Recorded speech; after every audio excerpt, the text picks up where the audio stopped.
Hello everyone on T450, Jack Dove here.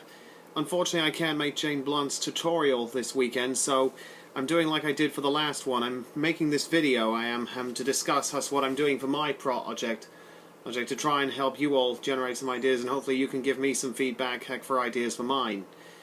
My project has come a long way. It has since it began. It is entitled, as always, how could soft foam bring down the Space Shuttle Columbia? Because as my project, it involves T450, the structural integrity module.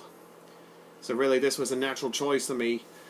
I'm focusing on how a piece of soft, lightweight foam could bring down the space shuttle itself, of how it was able to penetrate for an ultra-hard reinforced carbon graphite composite. And what I'm basically trying to involve this project on is the following areas. I just have to get the list up so I can say it. You can hear the mouse, you can.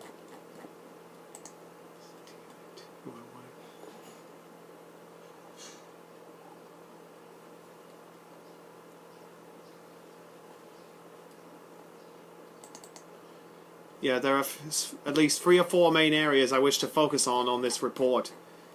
The failure modes involved, the structural analysis, impact forces and material properties, and also in the way of impact forces, the fracture mechanics.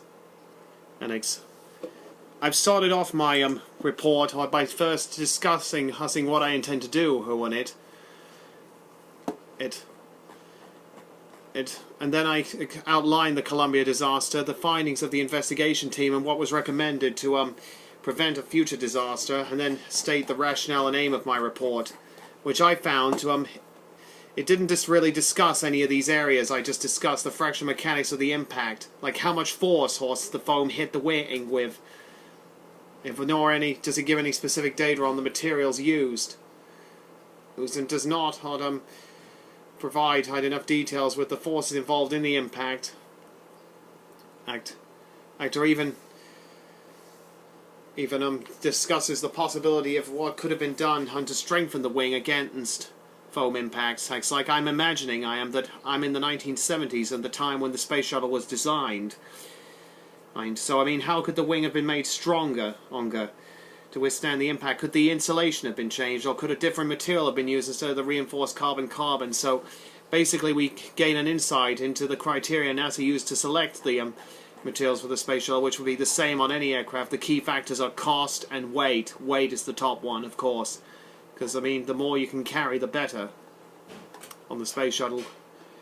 So then, and I focus on the source of the foam debris in the third section, after section 2, which outlines the findings of the investigation.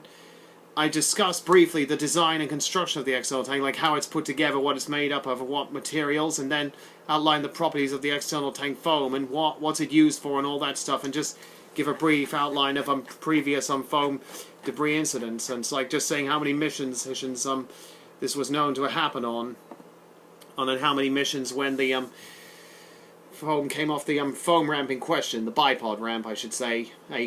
Although that had most of that data from would be in an appendix, it would. But then we move on to outlining the design of the shuttle's wing. Like, why was it designed like that? Had a delta wing configuration, because the shuttle was built to deliver large satellites into space, like the Hubble telescope, and carry the Spacelab module, which required a large payload bay. So I just outline what kind of wing it is, which is a delta wing, and give its glide range, which is over 1,200 miles, and what type of structure the wing is made up of, like a hull-type structure you'd find in structural integrity in part 5 of block 1, I think it is.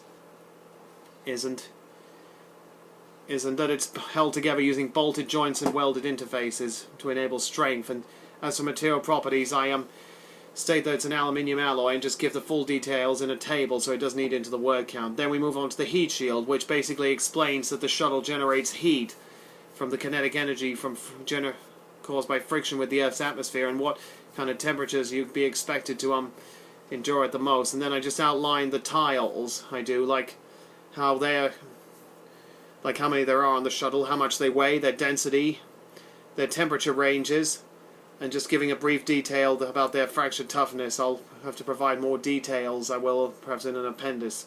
Then I outline the reinforced carbon-carbon. I do like how they're designed and how they're fitted to the wing, and then outline the full properties in a table, I do. And then just outline previous tile damages, which has occurred on every shuttle mission in the RCCs, whereas only occurred on 4 previous missions. Although more details into previous damages on the shuttle will be given in an appendix, like which was the most serious tile damage ever endured on the shuttle. And STS-27, the first close call, and STS-112 held the previous bipod foam shedding, which could have caused a similar disaster. They'll probably be included in an appendix. I'll have to work on that next week. Then we move on to evaluate the proper analysis we do, evaluating the foam strike, the event, and what exactly happened, the failure modes involved behind the foam breaking off the foam ram, like how did the foam break off because of microvoids trapped inside the foam, which allowed air to expand and allow microvoid coincidence, a concept from T450. But also the force is subjected on the impact, subjected to the foam ram, like compressive and tensile forces due to the airflow, and also stress test concentrators which could have originated during manufacturing. Then we move on to the failure of the RCC, like how it failed. It was a ceramic type composite, so it failed brittly, it did. And then behind the impact, the foam was driven into the wing by the airflow. You see, the air density at the altitude Columbia was at when the foam broke off caused the foam to decelerate. If the foam had not slowed down, it would have hit the shuttle at the same velocity as the shuttle was going, so basically because it was slowed down, the shuttle ran into the foam. The amount by which it should slow down, was equal to the distance, to the velocity it hit the shuttle at. It was slowed down to half the velocity of the shuttle, so the shuttle ran into the foam at 500 miles an hour. So it just explains those things in that section. And then we move on to the fracture mechanics we do, which basically outlines all the equations I've done, most of them from T207, which I'm afraid covers more of the detail than structural integrity does. Calculating the things like change in momentum, the force involved, the kinetic energy, dynamic load, the acceleration, the drag force.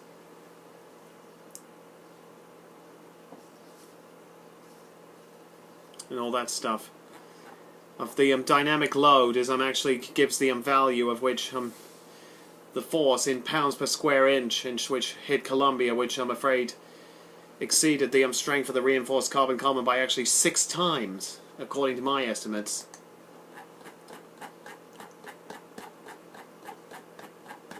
Then section 6, we move on to looking into the possibility of changing the outcome. So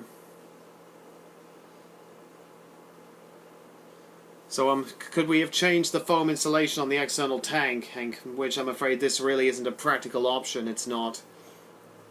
But the most practical option is likely strengthening the wing, like perhaps putting a support or putting an underlaying panel beneath the reinforced carbon-carbon to increase the bending resistance. Or even adding a support to it, like a strut or something underneath that would attach to the to the aluminium underneath the wing lead attachment points, things like that, or adding a layer of insulation behind the panel, or adding a panel of heat-resistant metal in front of the aluminium interface where the attachment points are connected like a thermal barrier. And then evaluate the options, and finally I draw on the conclusion, which would be question 4 of the EMA. My appendices at the moment are just really like illustrations of past foam home debris losses, the values of the International Standard Atmosphere, which is part of my equations, the return to fly recommendations, the re-entry profile of the shuttle, which makes up part of the case I present. Also, I forgot to mention on Section 5, after going into the fractional mechanics, I use the structural determinacy equation, and then outline the failure sequence of sensors inside Columbia's wing, and then state which structural members likely experience melting or softening, depending on how the sensors dropped out, because where the sensors dropped out is where the heat was greatest. So you get the idea. Then I just give a brief outline of influence of re-entry heating, like the heat was more concentrated on the left wing when the shuttle was banking to the left. It was.